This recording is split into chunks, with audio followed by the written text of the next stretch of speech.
Well, good morning, everyone. Thanks for joining our webinar. This is Nicholas Martin, Chief Technical Officer for the American Carbon Registry. And we are giving you a webinar this morning on our still relatively new methodology for restoration of degraded deltaic wetlands of the Mississippi Delta. Thanks to everyone for joining.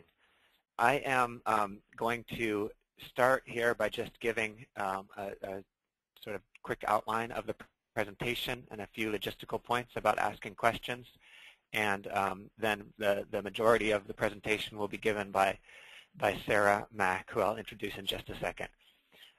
So in terms of the agenda for today, we will start with a very brief background on Winrock and ACR. Sarah Mack, who's the lead author of this methodology, working for her own company, Tiara Resources, will then present on how the methodology works, as well as a pilot project that Tiara Resources has initiated using the methodology. I think that'll be really interesting to sort of hear in terms of a project on the ground how the methodology is applied.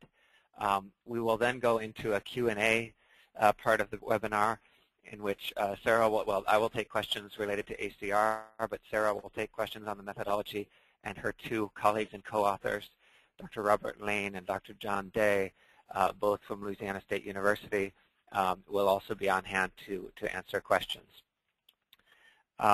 Just quickly on the logistics, there's two options to ask your question. You can do this anytime during the presentation, and then we'll take questions after the presentation. So at any time, you can type your question into the chat box, which should be near the bottom of your webinar pane.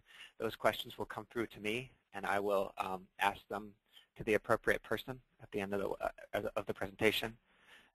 Alternately, you should see a little panel with a hand and a vertical bar that's at the left of your webinar pane, and that's the raise hand button. And so if you prefer to ask your question verbally directly to the presenters, just hit that button. That will hold your place in line or put you in the queue to ask a question, and I will then call on you and unmute your microphone. And everyone will be muted during the presentation itself. And then I also want to mention that the webinar will be recorded and posted shortly to our website. I think it's a YouTube link, so if you want to subsequently check back on something or share it with a colleague who didn't attend, that'll be pretty easy to do. Okay, just a little bit about Winrock and ACR. The Winrock International Institute for Agricultural Development is the parent nonprofit organization of the American Carbon Registry. You can see our mission there on at the top of the slide. Winrock works in about I think at any time in about 60 countries around the world, primarily with an international economic development mission, as well as a mission to sustain natural resources. We are, the organization was formed in 1985 from the merger of three predecessor organizations that were all Rockefeller family organizations devoted to international development, agricultural development, food security, and so on. It's headquartered in Little Rock, Arkansas.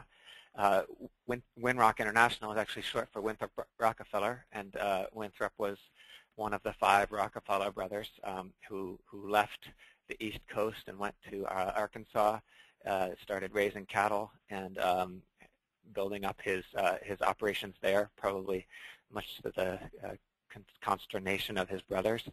As an organization, really climate change and its impacts, particularly on the poor, the populations that we serve, are really a big concern to Winrock. We think this is a very real problem, that the science is showing that more and more, and we think that the impacts are going to be differentially worse on a lot of people in the developing world. So that's been a big concern for Winrock for many years, and a lot of the programs we have in clean energy, carbon sequestration, forestry, natural resource management, and then the American Carbon Registry itself are really geared toward trying to respond to that problem, and specifically we have a belief that market mechanisms can often be the most efficient means both to improve the environment and to alleviate poverty. So we've done a lot to support the development of market mechanisms, whether that's in the area of writing protocols or working with government and private clients on protocols for greenhouse gas reductions, carbon sequestration, or operating the American Carbon Registry. The ACR was founded in 1996, first voluntary carbon registry at the time.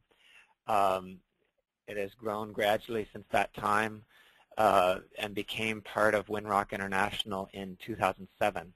ACR has issued about 37 million metric tons of verified greenhouse gas reductions since that time. They're all different types of projects, forestry, agriculture, land use, as well as landfill methane, carbon capture and storage, a broad range of project types. And as a registry, we have really basically 5 roles that we play. One is to develop and approve carbon protocols. You'll be hearing about one of those today. So the protocol for a specific type of project that tells you how to determine what activities are eligible, show that the activity is additional, determine your baseline, quantify greenhouse gas reductions for the baseline scenario and the project scenario, deal with leakage. All of those elements are sort of part of a recipe that is in a carbon protocol, and ACR does that both in-house and sometimes working with external authors, as in the case of the wetland methodology you're going to hear about, who bring methodologies to us, and we approve those through a process of stakeholder consultation and scientific peer review. Secondly, once there's an approved methodology, we review and register the projects using that methodology. So, certify that the projects have applied the methodology correctly and meet all the eligibility conditions and so on. And if that happens, we register the project. We still require, in the third step there, a validation and verification process that's done not by ACR but by independent accredited third parties. So we don't do that verification, but we sort of oversee that process. And I've included that as one of our roles. Fourth, the registry itself provides just a sort of a transparent tracking of all the credits that have been created under a particular methodology are sitting on the registry as credits ready to be sold, and then what transactions happen, what retirements happen. All of this is with unique serial numbers so that you can really be sure that if you're a credit buyer that's trying to offset your emissions, that the credits you're purchasing and retiring in order to do that have not been sold to anyone else before, and they're all tracked. And in terms of public transparency, everyone can see who's selling, who's buying, from what type of project, and what are the verified reductions that are being claimed. Finally, our fifth and in a way newest role, we have been working to support the cap-and-trade market in California. I have applied to be an offset project registry for that market, and that announcement will, as I understand, be made quite shortly. And in that role, it'll be a little bit different from what ACR does in the voluntary market. We will be doing the same sort of project review, overseeing verification, and tracking transactions, but doing that for projects that are developed under the California compliance protocols, and ultimately issuing registry offset credits that can then be converted by the Air Resources Board into compliance offset credits.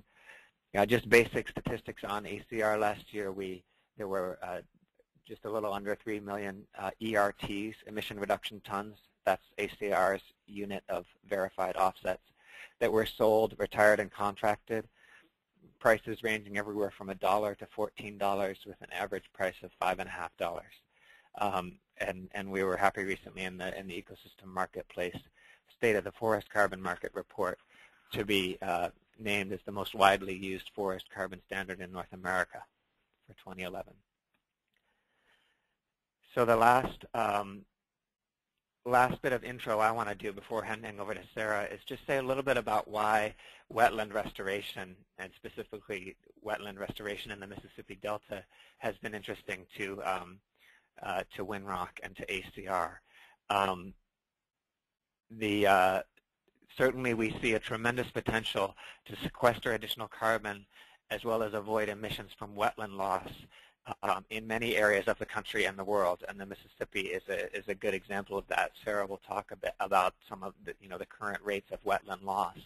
So when we think about what are the really large scalable opportunities to sequester carbon and avoid emissions, wetlands are a very interesting area on that list.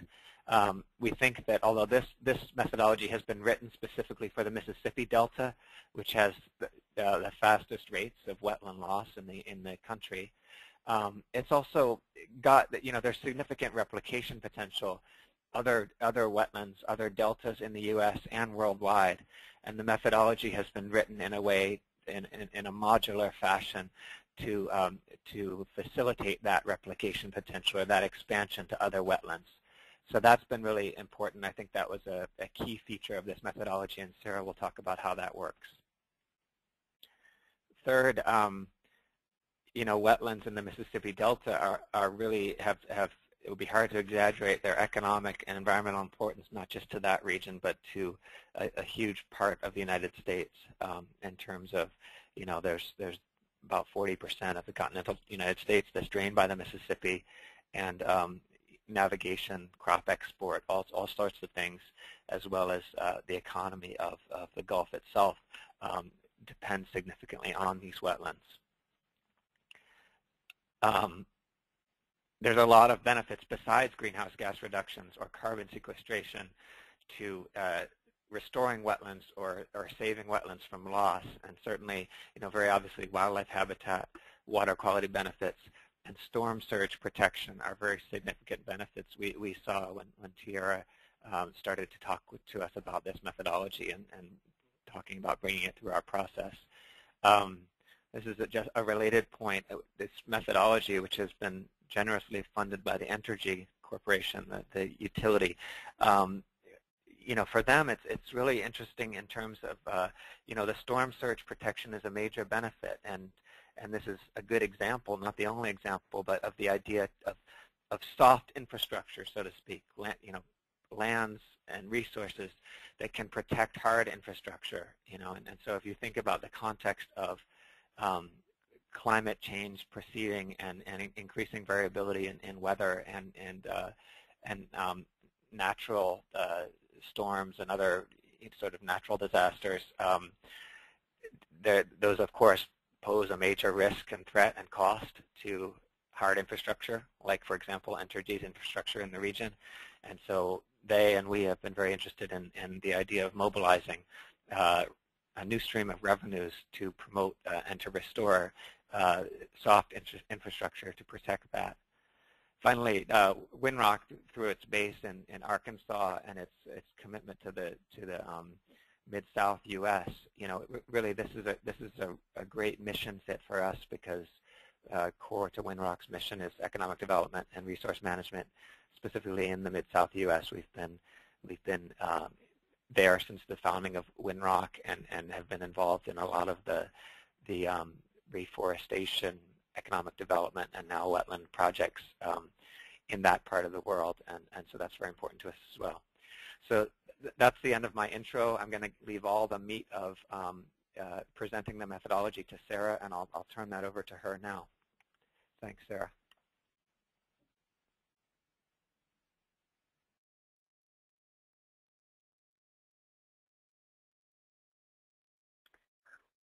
Perfect. So my name is Sarah Mack. I'm the president and CEO of Tiara Resources.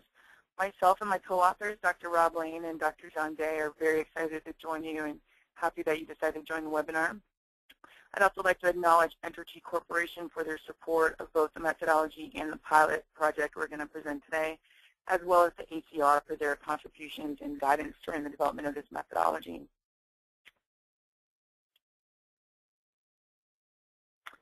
So to start, let me go up a slide.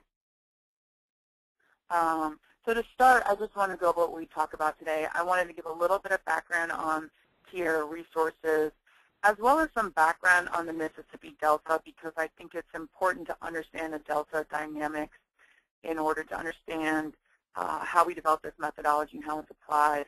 And then I was going to discuss the methodology as far as eligibility requirements, and then actually apply the methodology through our wetland carbon pilot so you can see how the methodology is applied. So Tierra Resources is a New Orleans-based firm. Our mission is to conserve, protect, and restore coastal wetland ecosystems by creating innovative solutions that support investment into blue carbon. So for those of you who are not familiar with blue carbon, that's the carbon that's stored in mangroves, seagrasses, and coastal wetlands. So to give you a little bit of background on the Delta, it was formed over the last 5,000 years as a series of deltaic lobes. So this was a dynamic process where spring floods would nourish the wetlands with freshwater nutrients and sediments. And so during occasional large floods, usually in the spring, the Mississippi River would actually change course, where a new lobe would start to build while the old lobe would start to recede. But overall, there was a net gain of wetlands in the Delta.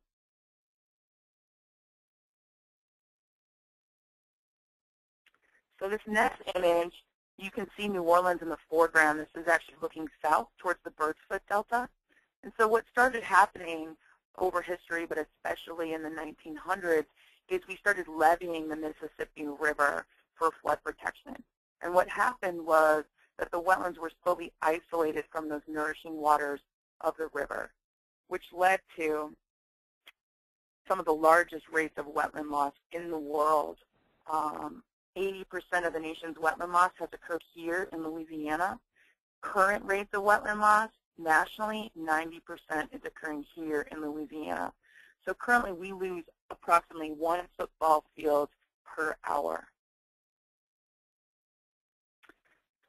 So why ACR? Well, obviously, Louisiana is in a state of emergency, and our team is obviously based out of Louisiana, so it's very heartfelt for us.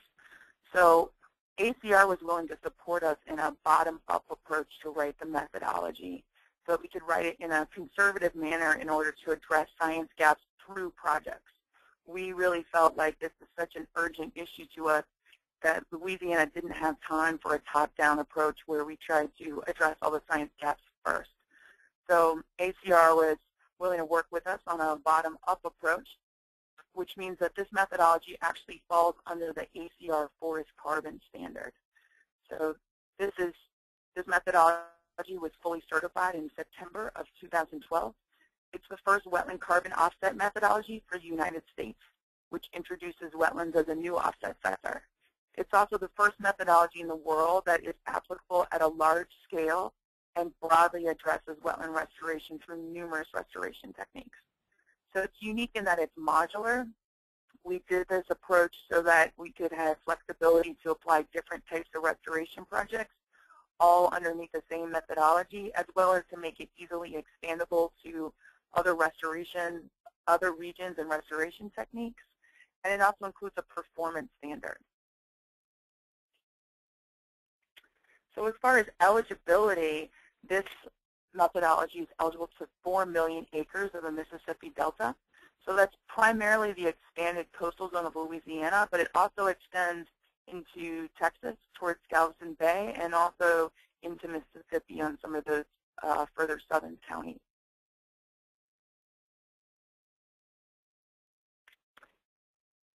So as far as wetland eligibility, it's eligible for forested and non-forested wetlands in the Mississippi Delta, ranging from fresh to saline conditions. So that's basically all wetlands in the Mississippi Delta, but they cannot be required by Section 404 of the Clean Water Act.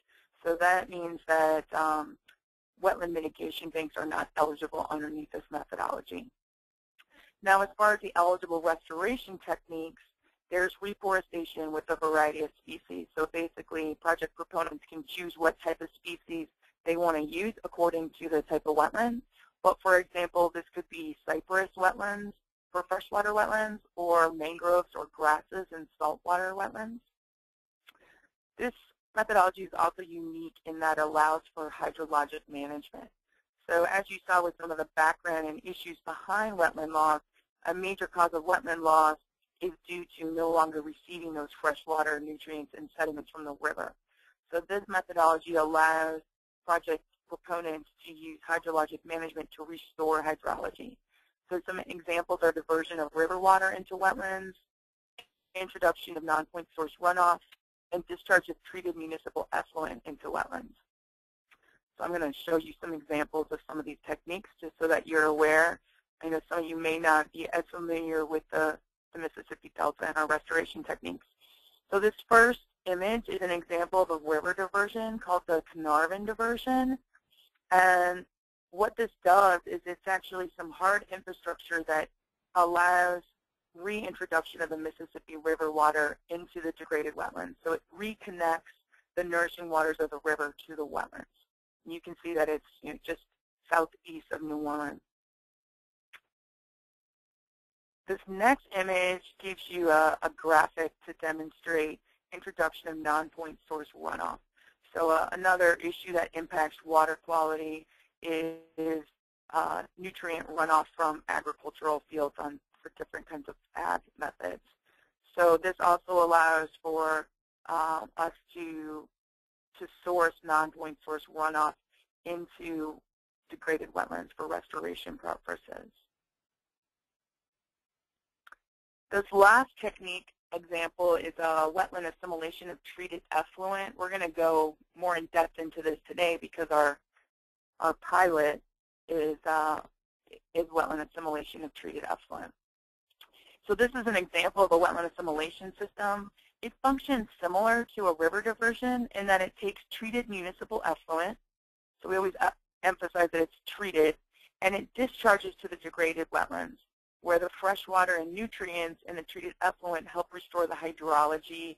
They push back any saltwater intrusion, which is another cause of our wetland loss. And the freshwater nutrients stimulate wetland growth. So when they stimulate the wetland growth, it also stimulates the carbon sequestration, since wetlands sequester through photosynthesis. So wetlands take carbon dioxide out of the atmosphere, and that carbon is incorporated into the trees, the roots, and wetlands have a unique soil component. So from here, I'm going to walk us through applying the methodology by discussing our pilot project. So our pilot project is located in St. Charles Parish. Their mission is to provide high-quality, efficient services to sustain and enhance the quality of life for all residents. So this is a coastal parish located very close to New Orleans. Its population is approximately 53,000. It's subject to hurricane-related flooding and tidal surges due to the extreme wetland loss in this region. Over the last 30 years, it's had 18 hurricanes and at least 10 federal disaster declarations. So whenever we're working on these projects, it's really hard for us to separate ourselves from the continual threat of hurricanes. It's usually an aspect of our project on some level. So this next image kind of gives you a view of the parish itself. And you'll see that there's two areas that are kind of highlighted in red as vulnerable areas. So this parish is desperately seeking funding to complete a federal levee system, but so far have been unsuccessful in attaining those funds. So our pilot is actually located in that vulnerable region to the right, just above the word vulnerable. So it's important to understand how a surge impacts these areas and the role of wetlands in protecting these coastal communities as far as how we design our projects. So this next image was actually taken by an Entergy Corporation employee during Hurricane Katrina. This is an image of the surge coming in. In some places it was up to 30 feet high. But what I like people to notice is the waves on top of the surge. So the waves are the most damaging to levee systems and structures of the surge. So in New Orleans during Hurricane Katrina, 80% of the flooding in New Orleans was due to levee breaches not overtopping. And so what we realized as a result from Hurricane Katrina is if you can plant 150 yards of forested wetlands in front of a levee system, you can save the levee. they could still be over top, but you have to take those waves off the surge. So therefore, forested wetlands are not only optimal for carbon sequestration, they're optimal for hurricane protection. So sorry to diverge, but I just want everyone to understand how critical these projects are to the sustainability of the region, especially in these poor coastal communities that no longer have funding to continue to adapt to climate change after being hit by numerous hurricanes. So this first wetland carbon pilot is located in Luling, Louisiana. So it's approximately 19 miles west of New Orleans. It's a wetland assimilation system that started in 2006. You can see to the left is the oxidation pond. It's approximately 1,000 acres, the project boundary site. So the parish wanted to pursue more sustainable infrastructure that improves the environment and is more resilient to hurricanes, which also saved the parish approximately $10 million in capital from not having to consolidate this wastewater plant to a larger conventional treatment system. It also, because they can discharge to wetlands, it changes the permitting slightly because the wetlands actually need some of the algae that's contained in the pond. It increases the permit limits. So that greatly decreases their operational costs. So the big problem that the parish had to pursue the project at that point was they did not have funding to compensate the landowner for the use of their land. So in 2006, when they started this project, they actually initiated this project with an agreement with the landowner that it would be contingent on the parish trying to pursue wetland carbon credits to compensate the landowner, or the parish was going to have to find some monetary way to compensate the landowner. So this next image actually shows the treatment site. So you can see it's a beautiful, healthy wetland system. The freshwater and nutrients of the treated effluent restores the wetlands and allows them to grow more quickly. So what you might also notice in this picture is that you see no young cypress. So this wetland is no longer naturally regenerating because of subsidence issues. The Mississippi Delta has issues with sinking, basically. In order for a cypress wetland to naturally regenerate, they need a short dry period.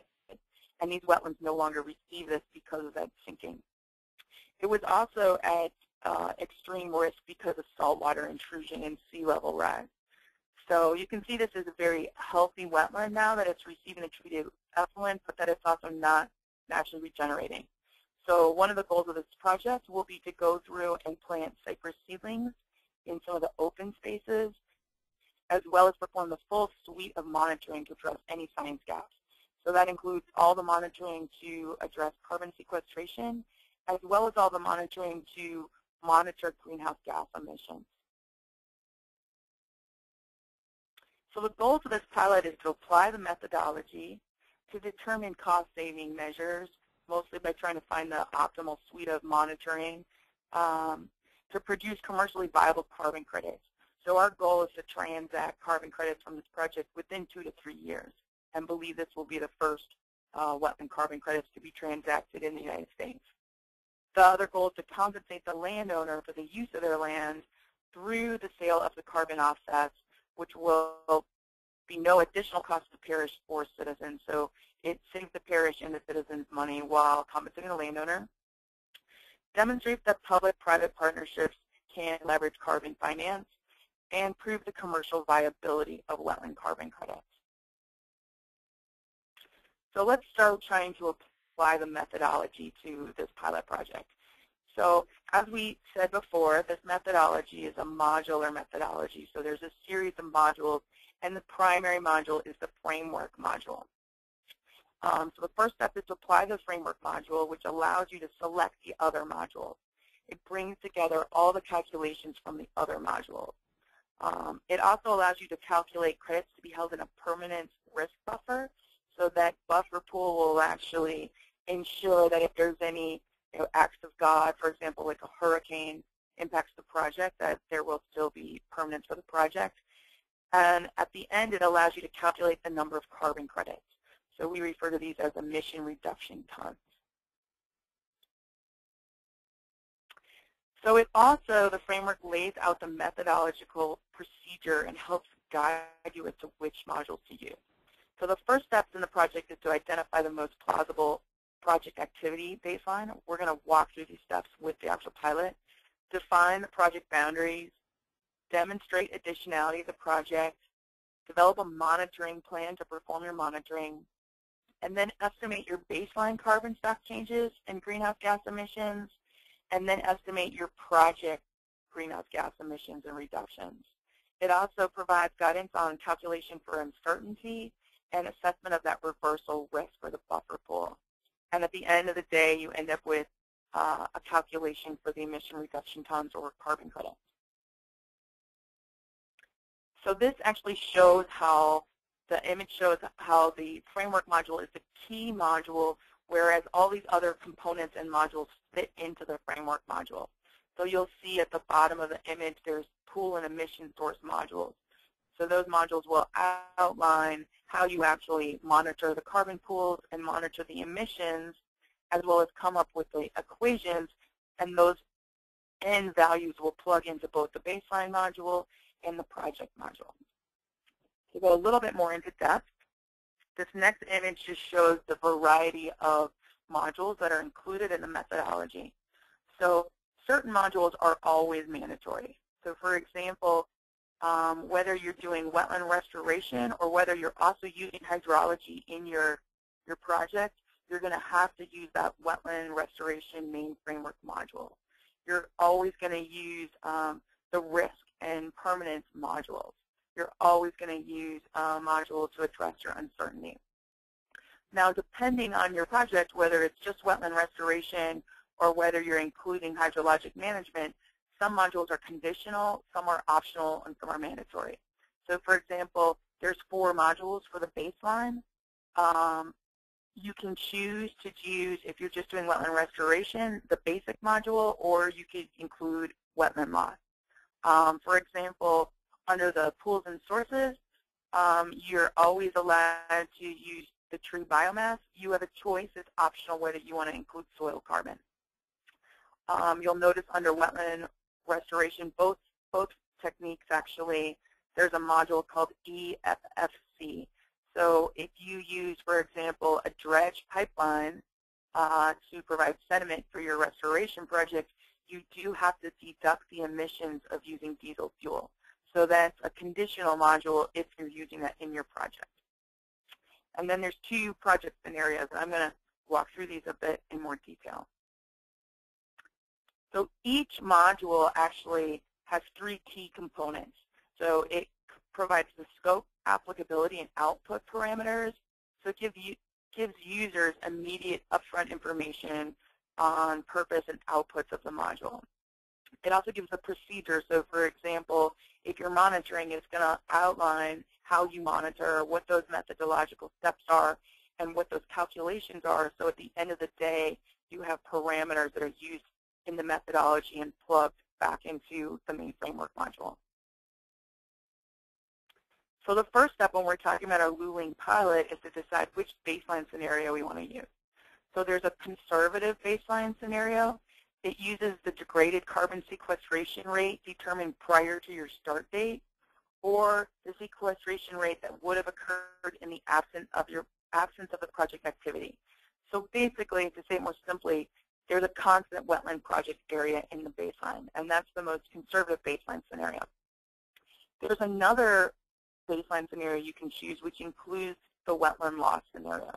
So it uses the same degraded carbon sequestration rate that's determined just prior to the start date, or what would have happened in the absence of the project activity, but it also includes a projected reduction of total wetland project area over the 40-year crediting period. So for example, with the Luling project, that 1,000 acres, we know based on USGS data that it would have converted to open water over 40 years. So it's no longer regenerating, and saltwater intrusion was having massive impacts on that site. So over 40 years, our baseline scenario is that it would have converted to open water, and that 1,000 acres would no longer have been sequestering carbon. So that's the optimal baseline scenario for this specific project. So once you decide that, you can go ahead and choose your baseline module. So the baseline modules, again, there's 4 options. And this little scenario at the bottom is actually contained in the framework module that provides guidance on how to select which module to use. So the first question is, will hydrologic management be implemented as part of the project activity? So in the Luling pilot, where we're introducing treated wastewater effluent, we will be changing the hydrologic management. So the answer is yes. And will wetland loss be included in the baseline scenario? Our answer is yes. So you follow the tree and you can see that the module you want to use is called BLWRHMWL. So that's the baseline module we're going to select for the baseline scenario. Next up is to look at your project boundaries.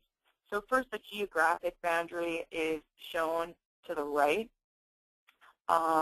Then we look at what carbon pools we want to include in our project. So there's 5 carbon pools that a wetland actually sequesters carbon in. The 2 that we're going to monitor in this project is the above ground biomass and the below ground biomass. Now, because we are modifying the hydrology, the baseline module requires that we monitor emission sources. So we will not be monitoring carbon dioxide, but we will be monitoring both methane and nitrous oxide. Now, one component of this methodology is that leakage is not allowed. So there is no activity shifting that is allowed or eligible for a project. Now, this is kind of unique to the Mississippi Delta, but leakage isn't so much of an issue down here. It's not as if we restore this Luling site, that the neighbor next door will have some kind of incentive to not restore their property. So leakage will be 0, and all wetland restoration projects under this methodology must have 0 leakage. So next is a demonstration of additionality. So for those of you who are not as familiar with carbon markets, additionality means that you must do something beyond, some kind of management practice beyond business as usual. So there's 2 additionality tests included in the methodology. The first one is the regulatory surplus test. So it must not be mandated by law. And so that's where wetland mitigation banks are not included. So other than that, really, restoration projects are not mandated by law other than wetland mitigation banks in Louisiana. So the other test is called the practice-based performance standard.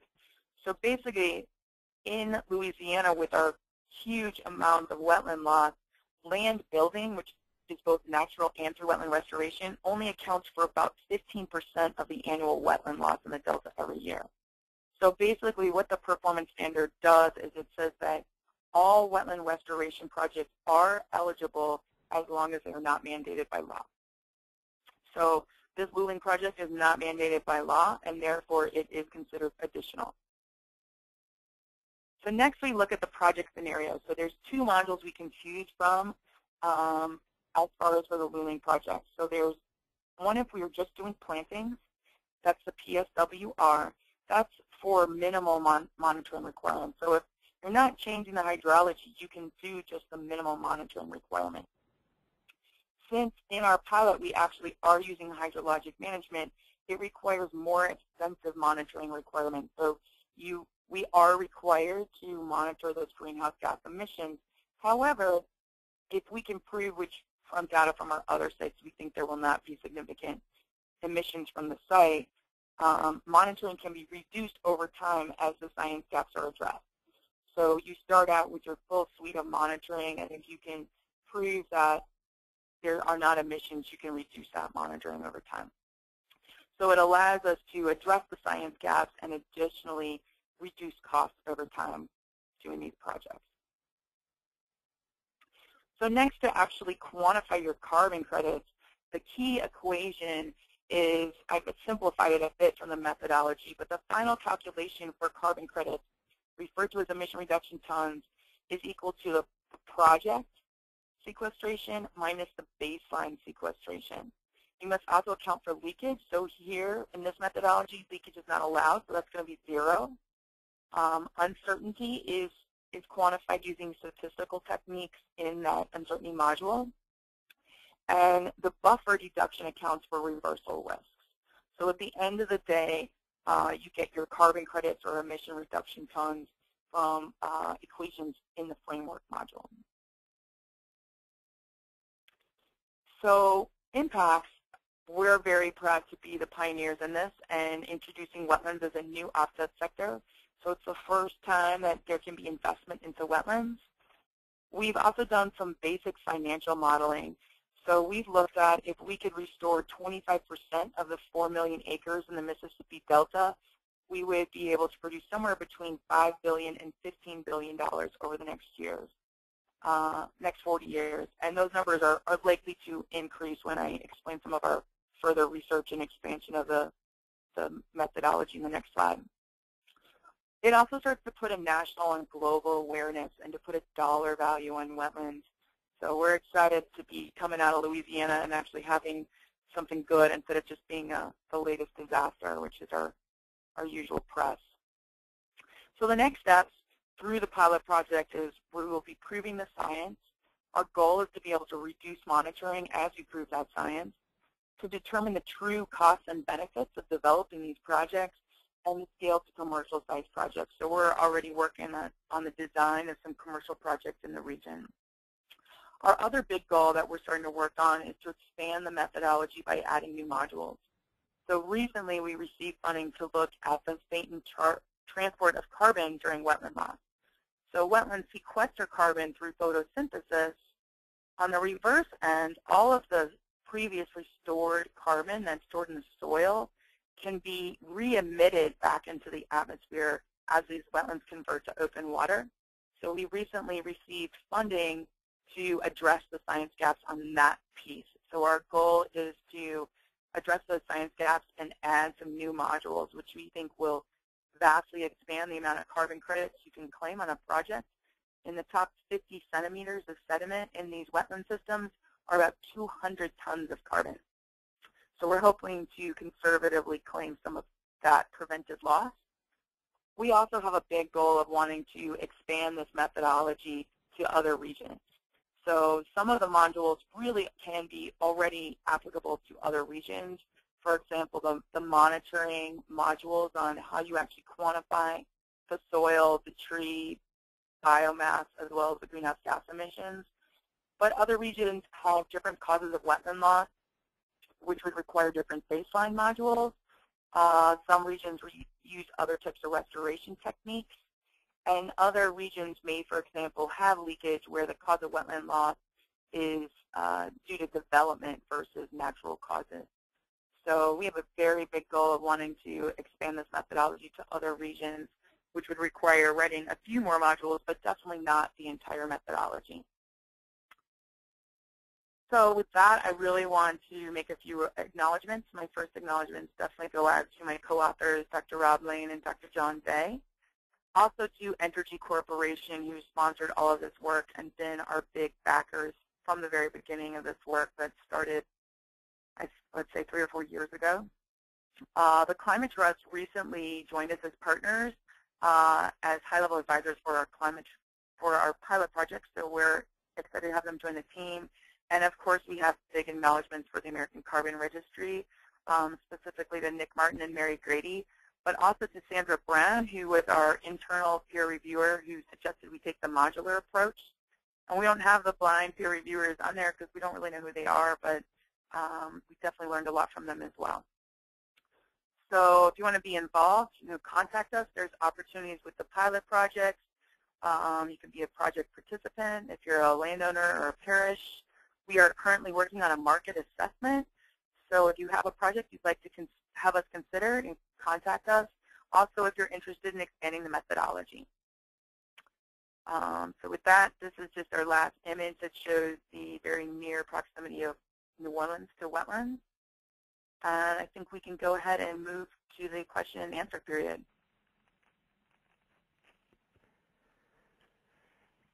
Thanks so much, Sarah, for that really useful presentation. Just before we start Q&A, I wanted to remind folks there's 2 ways to do that. You can type in a question into your chat box. That'll come through to me, and I'll ask those questions. Or you can click a hand button that you should see at the top left of your webinar pane to raise your hand and be called on to ask your question yourself.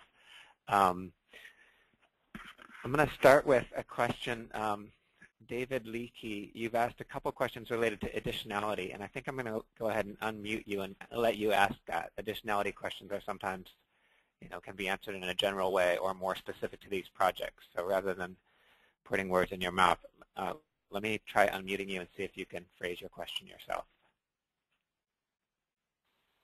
Okay, you should be unmuted now. Actually, I'd never heard the term additionality, didn't know it was a word. I have a vague understanding of it now, but possibly you all could re-clarify. When you got into that module or whatever it was, you lost me a little bit.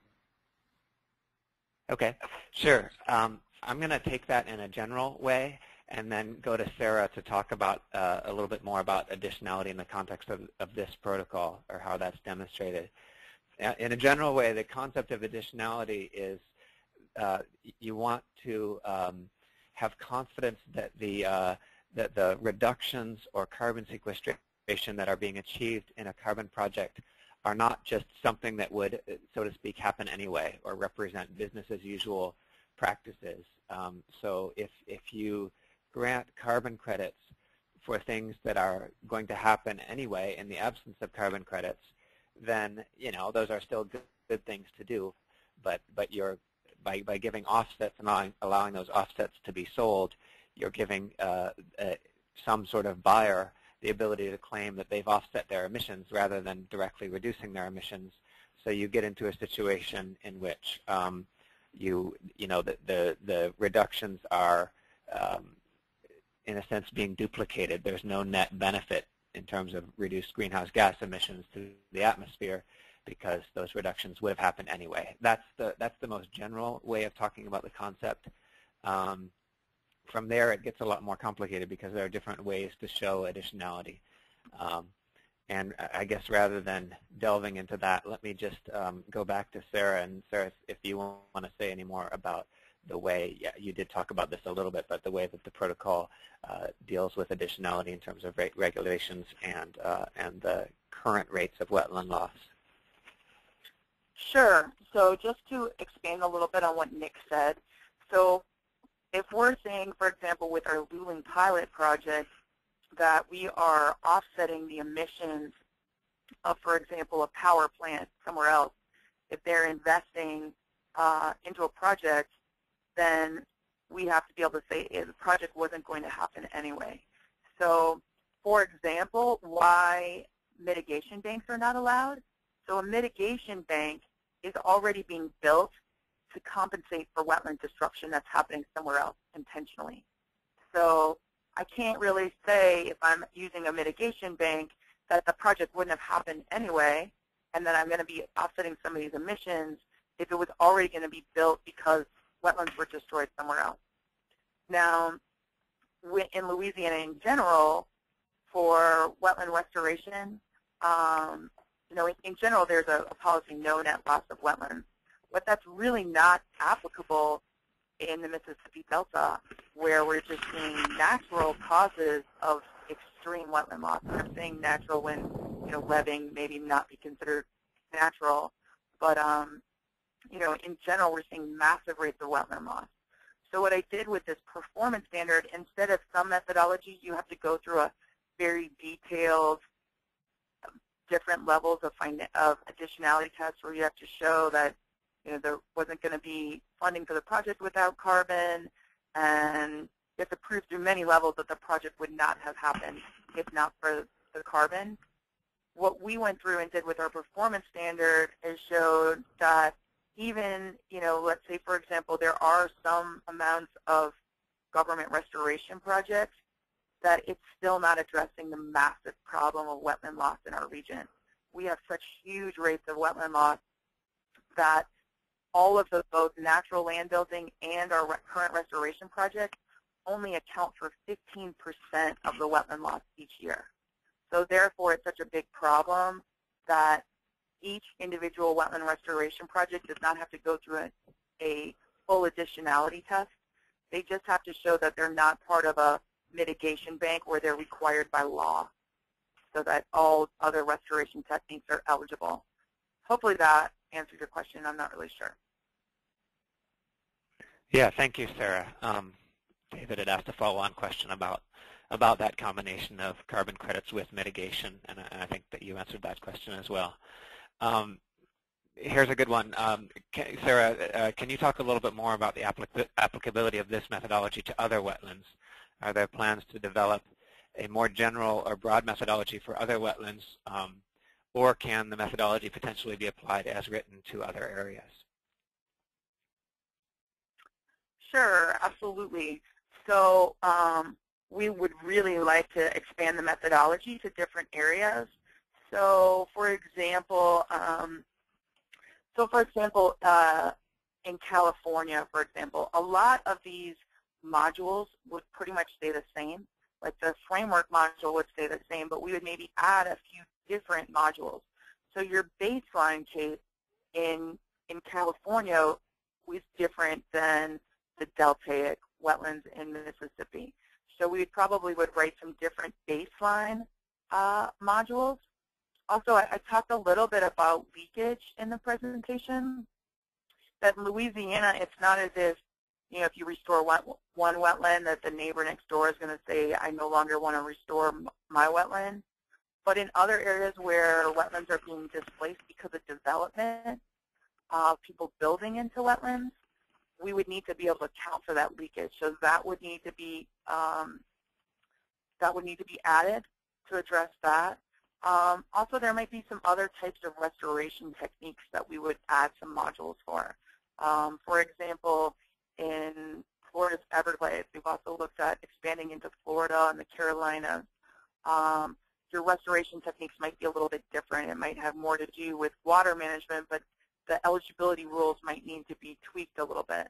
So there's some minor modifications and maybe some different modules to account for different types of baselines and different restoration techniques. So it wouldn't be a direct expansion. You couldn't just take this exact methodology and apply it somewhere else. You have to modify it. But a lot of the groundwork has already been done, and a lot of it would stay the same. For example, how you would monitor the different pools. That's going to be the same no matter what kind of restoration project you have. Great, thanks, Sarah. Are you proposing to use a model in the methodology for monitoring the greenhouse gas fluxes? Is this modeling or direct measurements is the question? Rob, I'm going to go ahead and let you address that question since you wrote that module. Okay, well, no, we're not modeling the greenhouse gases. We're actually measuring them directly at you know, a variety of areas depending on the project. Using static chambers, and from the measurements we get using static chambers, we're going to extrapolate to the project area and the project. So the answer is no. Currently we're not using models for the greenhouse gases. It's more. And I will add to that just a little bit more as well. Is that, you know, we have done some greenhouse gas monitoring at some other sites, like for example at the Carnarvon diversion, where you saw that image before, and we did not find any significant greenhouse gas emissions. So our hope is that as we do this project, we find that there really are not significant changes in greenhouse gas emissions, and so that over time we can show all that data and it will no longer be a monitoring requirement since it's a significant cost to monitor those greenhouse gases. I want to add one other point. In the greenhouse gas module, there's a lot of flexibility for the project proponents to use other methods. If they want to use, say, the eddy flux covariance towers, they can use that. Or if they have some other defensible methodology such as a model, I think that could be incorporated easily into the methodology. So it allows that flexibility. Thanks, Rob and Sarah. Maybe I'll myself just add one other question to that. You know, we have some other methodologies. I'm thinking of one for nitrous oxide emissions from fertilizer that use models, you know, calibrated models with direct measurements, but don't use direct measurements for all of the required monitoring. And part of the reason for that is that that N2O emissions are so spatially and temporally variable that it's hard to, it would be very costly to do enough chambers. Is that less the case with methane? Is it less variable, or what does the methodology say about doing enough, if it is variable, doing enough monitoring to capture that variability? Well, in the methodology, in the module, it requires that you do enough to bring yourself into the 90% confidence interval. And so the way it's set up right now, to do static measurements, and you're correct, I think we're going to have one of the biggest obstacles we're going to have is the variability in greenhouse gas emissions spatially and temporally. And so I think this pilot project is going to work some of that out. So I think it definitely is going to be our biggest obstacle, though, the variability in emissions. Great, thank you. Here's a question about uncertainty. Can you speak more about the uncertainty module? This questioner is very supportive of blue carbon methodologies, but the biggest criticism they hear is uncertainty. She then goes on to ask something that I think relates not so much to uncertainty as to permanence. So maybe there are two questions here. Is there an insurance policy in place? What happens when these credits are sold, but then a hurricane destroys the area? So I think there are actually two questions in there about uncertainty and about permanence. And Sarah, you can address both, or if you want me to partly address the permanence one, I can do that. Let me let you start. Sure. So the uncertainty module is actually the very standard uncertainty module that's used in pretty much all carbon methodologies. So it's very standard statistical uncertainty calculations. And one of the things we're going to be looking at in the pilot is what level of certainty do we feel like we can hit. There's a tool that's used in this methodology to calculate how many monitoring sites you need. So for our 1,000-acre project, the difference between trying to hit a 90% confidence interval and a 95% confidence interval is the difference between 30 plots for 90% and 300 plots for 95%. So part of what we're going to be doing through this pilot is seeing how hard it is to hit those confidence intervals and if we can reduce some of that. But the actual module itself is it's very standard statistics that are used basically for all types of carbon sequestration projects. And we will be looking at the permanence through the buffer pool, and I will let Nick expand on that. But what I will say from just our personal experience working in the Delta is that we work with species that are naturally resistant to, for example, hurricanes. So cypress are very resistant to wind throw, meaning that in hurricanes, they do not, blow over and break easily. What they are susceptible to is saltwater intrusion. So if we get a hurricane that brings in a big surge, we have to make sure that we can pump out the effluent at a rate to kind of displace that saltwater intrusion as long as we can flush the system. Other species that we look at, like mangroves, they're also really resistant to hurricanes. What they are susceptible to are a freeze. We've been doing a lot of work on mangroves, and the last killing freeze that's occurred in Louisiana was in 1989. And so since that time, we're seeing large establishments of mangroves without that killing freeze. In fact, we were down along the coast last week, and we were finding mangroves at least 15 feet tall.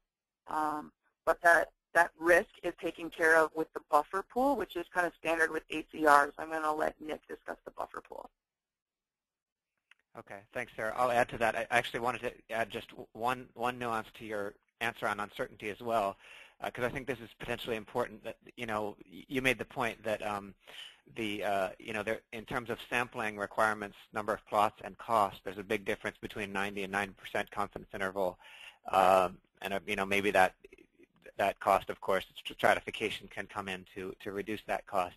But I think the important point is the way uncertainty works in ACR protocols and also some of the other registries is that if you do enough sampling to hit an overall estimate of net carbon reductions of plus or minus 10% of the mean with 90% confidence, that means you can report the full amount of carbon credits without a deduction.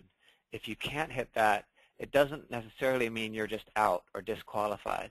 What it means is there's a required deduction from your credits and so there's a flexibility there for the project proponent to decide whether installing more plots to narrow the confidence interval, the cost of doing that, is outweighed by or outweighs the amount of revenue they would lose by then not having to take a confidence deduction. So in other words, the option there is there for them to do more plots to get within that interval, or to take a deduction. And I think that's that's an important means of flexibility. It appears in many carbon protocols. On permanence, Sarah answered it in a more specific way, just in a more general way. Again, ACR's approach to this is very similar to other registries, where there's an upfront evaluation of risk factors, including the natural risk factors like a hurricane or a freeze, and as well as other project-specific risk factors about the opportunity cost and the financial viability of the project proponent, a whole set of things. That's done with a risk assessment tool that's designed for the purpose, and the output of that tool, you sort of consider all those risk factors together, and it rolls up to a single number, which is a required buffer contribution, and that means that the project proponent has to deposit a certain number of credits into the buffer.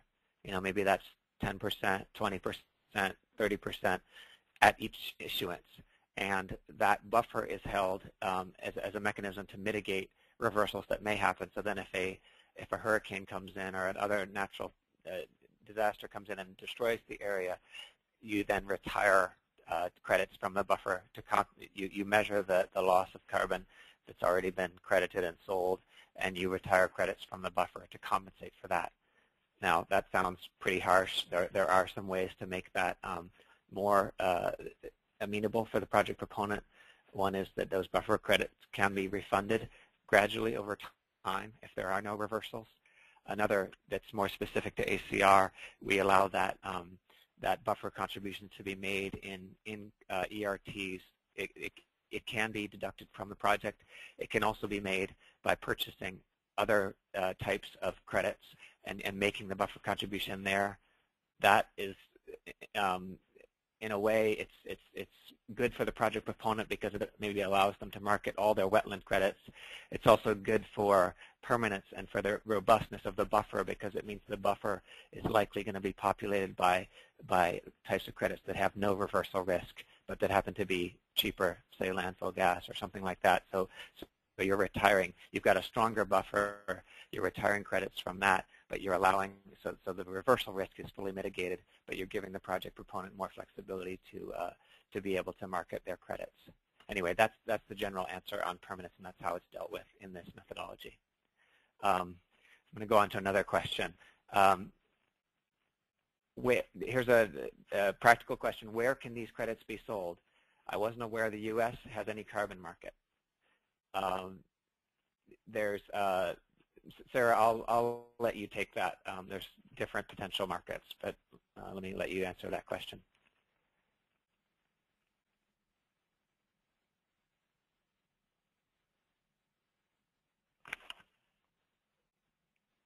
Okay, I don't hear Sarah.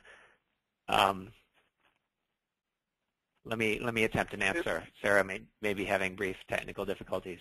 So there are various credits in the U.S. There's a voluntary carbon market. There's a number of high-profile corporations that are offsetting their emissions, and examples of some of the recent efforts in that regard in the last year or so include GM, Chevrolet,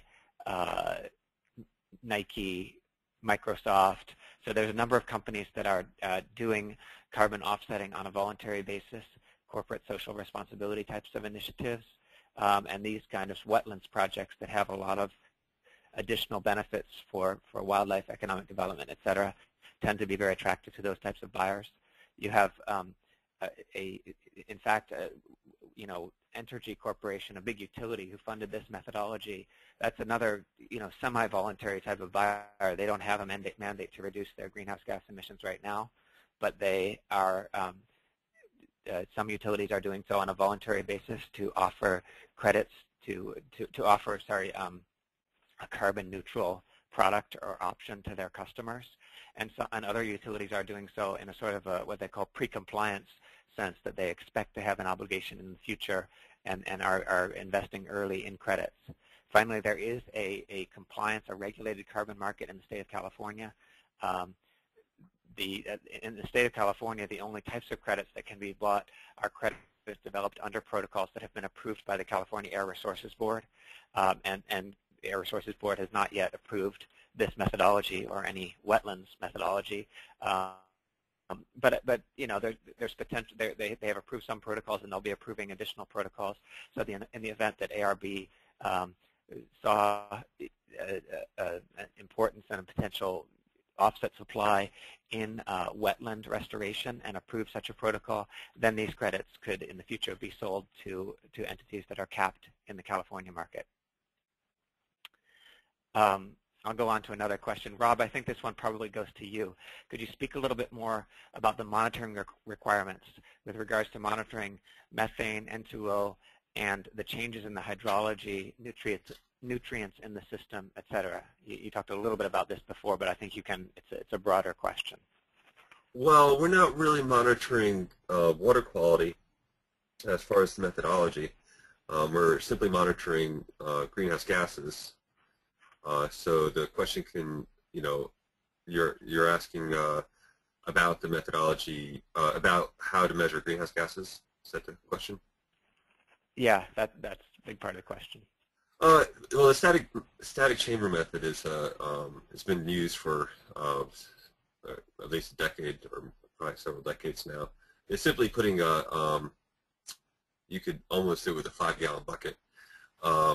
You put a base down into the wetland soil that has a cover goes over top and seals on top of that base, so that when you go out in the field, you don't have to disturb the soil, and you usually have some sort of boardwalk to go up to the base. You put the top on the base. The top has a septum that you can insert a syringe into and withdraw air samples. So you would draw the air sample at the beginning of the measurement to get the ambient of what's there in the beginning, and then every half hour or every hour for maybe 3 hours, you keep taking samples, and then you run through a mass spec. The exact instrument's coming off. It's not on my tip of my tongue, but you bring this back to the lab, the actual samples, and you have them analyzed for the methane and nitrous oxide.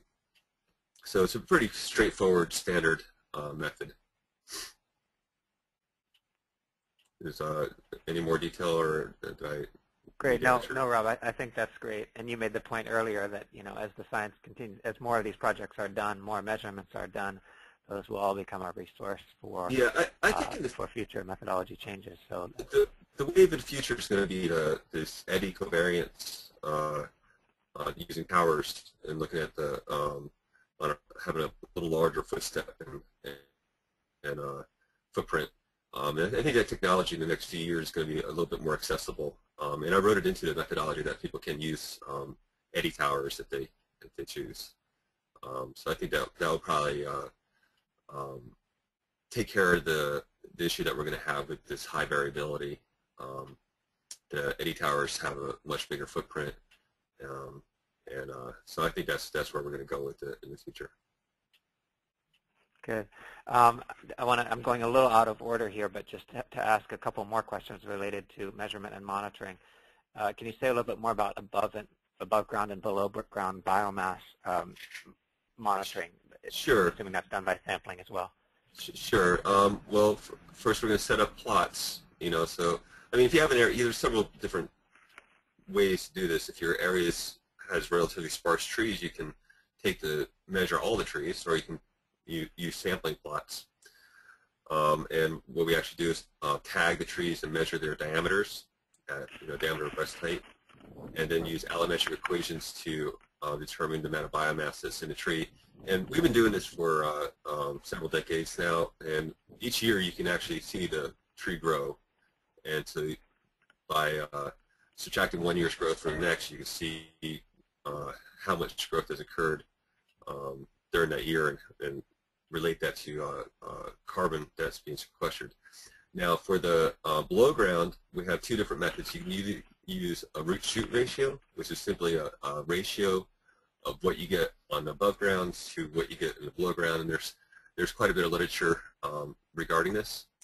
The project proponents can also develop their own root-shoot ratio equations. If they say for mangroves, we're about to do one for mangroves, where we're going to dig up a bunch of mangroves and measure their biomass and look at the ratio between below ground and above ground biomass to determine a root-shoot ratio. So that's one method. But another method that's in the methodology, if you don't use the root-shoot ratio, you can use measure the soil organic carbon pool, and that's taking a series of cores. And we have for baseline we use cesium dating to date the core, so we can look at background carbon sequestration, and then we're also laying down feldspar at the beginning of the project, so we can see the amount of accretion that's been laid on top of the wetland surface since the beginning of the project. And so there's two different methods: the root-shoot ratio and direct measurement of soil organic carbon. Let me jump in here. This is John. Since this project requires, the Louisiana Department of Environmental Quality requires a certain monitoring, so we do monitor as part of that detailed monitoring of water quality. So we measure nitrogen and phosphorus in the water, and as well as a number of other parameters with distance. So we have that information and it may prove useful in helping us interpret our data, but we do have water quality monitoring data in this project, and that's required for the lifetime of the project. Great, thanks, John. Just one more on this question of monitoring, chamber monitoring of greenhouse gases. Does the methodology include any guidance on spatial distribution of sampling for monitoring of greenhouse gases?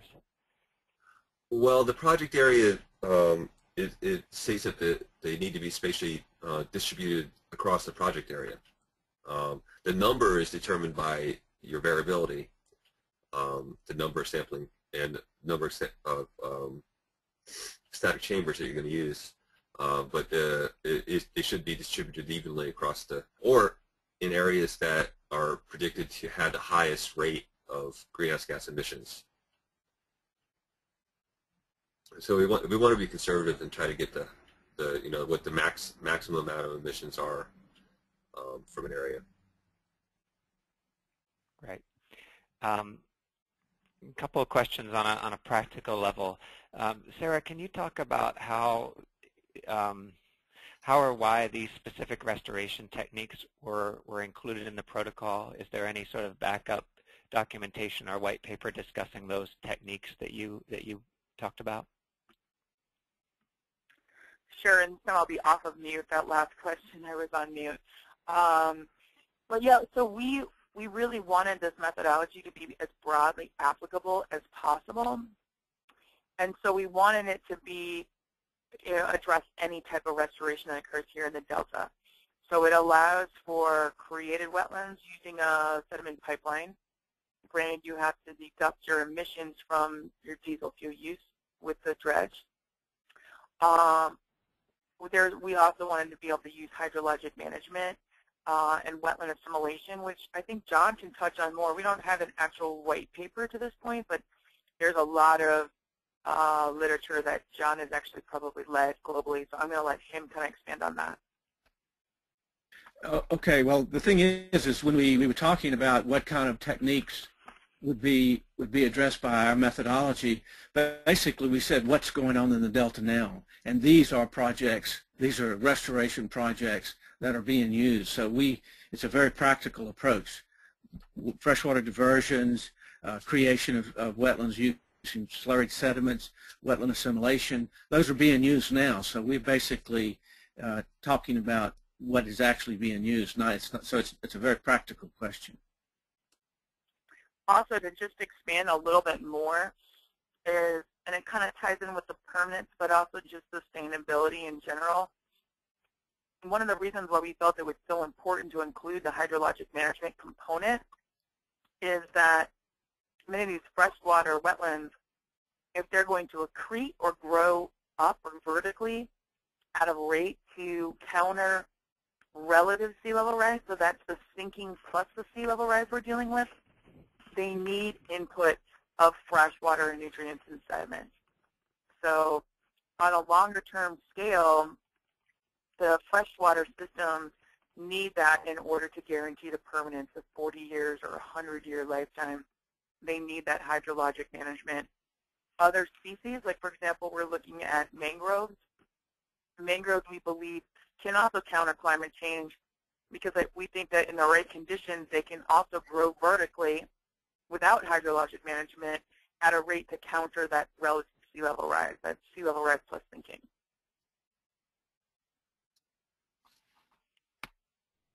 Thanks, Sarah. Here's a very practical question just on some of the parties involved in a project. Who uses the methodology and performs the calculations? I assume it must be a scientist who commissions an analysis, but what's the role of the landowner, the carbon credit purchaser, the public sector? Maybe you can address that, Sarah. Sure. So I'm going to talk about that in relation to Tierra Resources.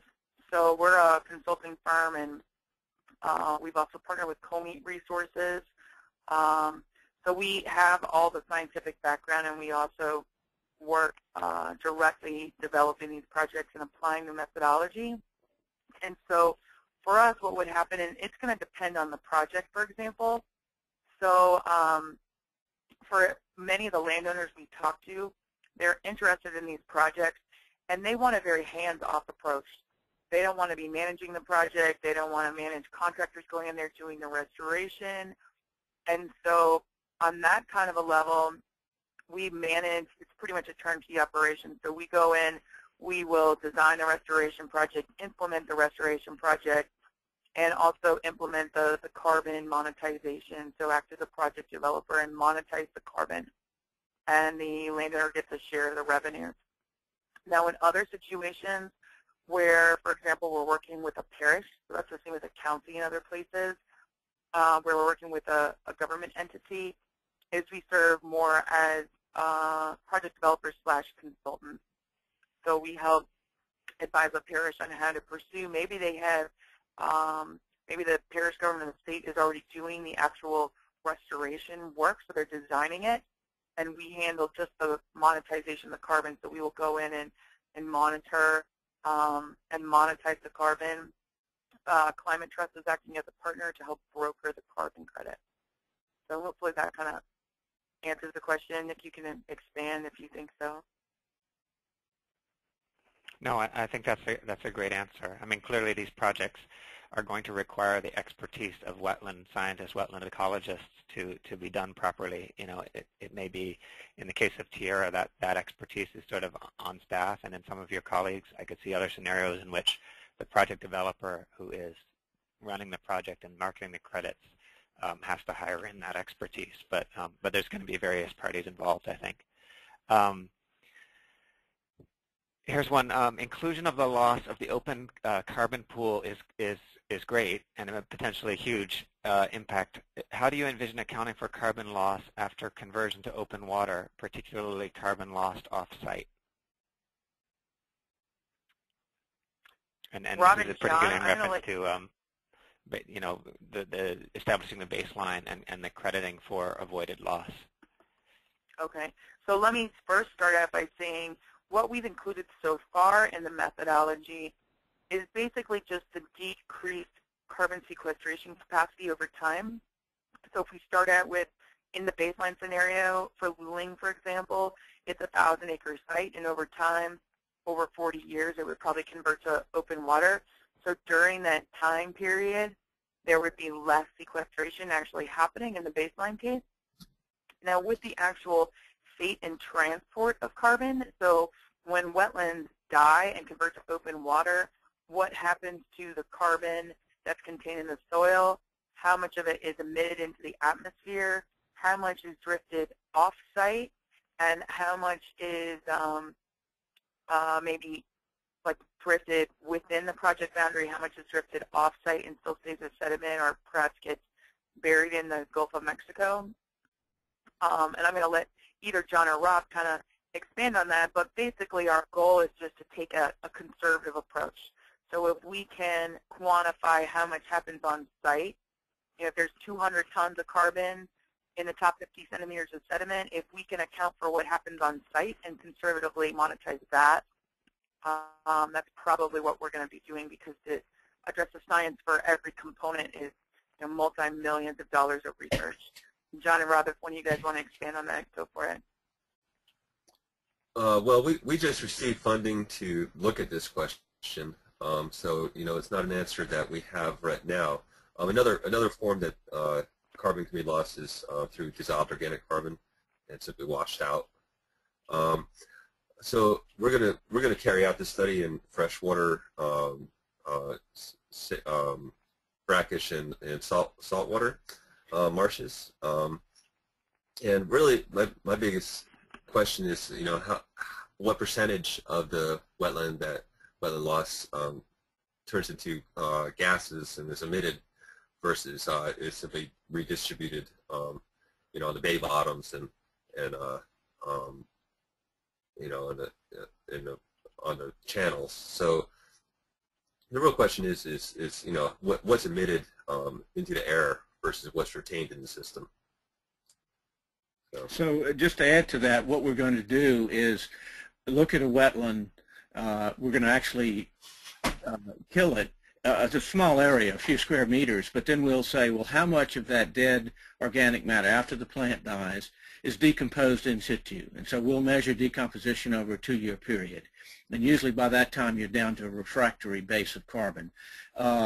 And as it decomposes, we're going to measure greenhouse gases, how much comes off as CO2, methane, or nitrous oxide. And we may not measure all these at all sites, because we know that, for instance, in saltwater wetlands, methanogenesis is inhibited by sulfate in saltwater. So, but we'll have a handle on that, and then we'll have to, as material leaves the site, we're just going to have to make some assumptions, and we'll take a conservative approach on that. But we think most of the stuff will be decomposed in situ, and we will account for it by decomposition, what's left over, and also how does it come out in a gaseous form. Great, thanks, John. We're coming up on 3 or 4 minutes till the end here, so I just wanted to try to squeeze in a few more questions. A quick one: you've talked a lot about the static chamber and eddy covariance towers. There's a question about whether ebullition, I'm not sure I'm saying that right, funnels or profile concentration measurements would also be options.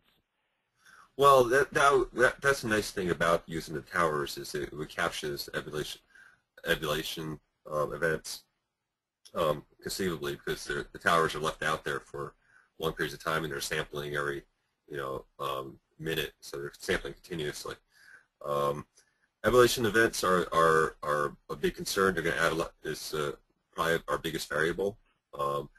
What we'd like to do is, if we know an area is prone to ebullition events, to put our chambers there, because that would be the area of highest emissions. Yeah, great. How do you think methodologies would change, or this methodology would have to be adapted for wetland ecosystems like a saltwater marsh? Is there interest in carbon sequestration in saltwater marshes? This applies to saltwater marshes, I believe. The Yeah, question. I was going to expand on that, that this methodology is applicable on saltwater marshes already. Yeah. But for instance, we would, if we were looking at greenhouse gas releases from saltwater marshes, we probably wouldn't measure methane because it's inhibited, and we might not measure nitrous oxide because there's so little, and if nothing's added to a site, then there's very little nitrate there that could go to nitrous oxide, but we, as part of our study, we will measure it to determine those things. Right, I'll expand on that. The way our modular approach works right now, so if you're doing a saltwater marsh and you're only doing plantings, you're not altering hydrology, you don't have to measure greenhouse gases at all. So for example, if you're going to plant mangroves in a salt marsh, not alter the hydrology, you would use the project scenario for plantings, and that's already established. Great. Okay, we're just about out of time. I want to wrap up on. There's a couple of real practical questions for landowners here, and I'll just ask two of these together, and you can answer them together. One is how many offsets or I suppose will the pilot project generate, and another is for a private landowner. Can you give any ideas about a rule of thumb for cost per acre and profit per acre for evaluating and considering developing a project, or is that really different for every project?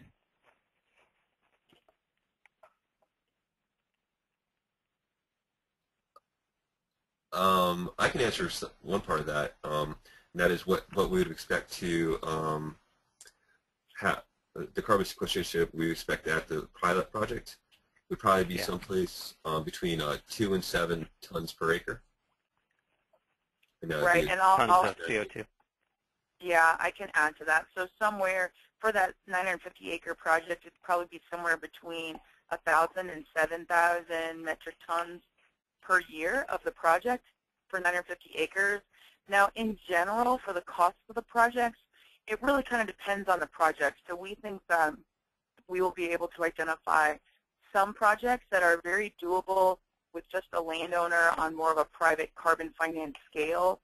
Other projects, like for example, a large-scale wetland or river diversion with large-scale infrastructure, that's something we probably would partner with the state or a parish on. And then as far as coming down to the exact cost, that's one of the goals of the pilot, is to figure out absolutely what monitoring is necessary, where we can reduce some of those costs, and make a real business case. And that's what we're also hoping to do by adding that further prevented loss module, is to increase the amount of carbon you can claim, which will increase the business case. Because we believe when we can do that, wetlands will be the most attractive ecosystem to invest in for carbon. And let me just clarify what Rob said. He said 2 to 7. That's additional. So that's the net benefit. Right. That's the difference between the restoration project and the baseline. Great.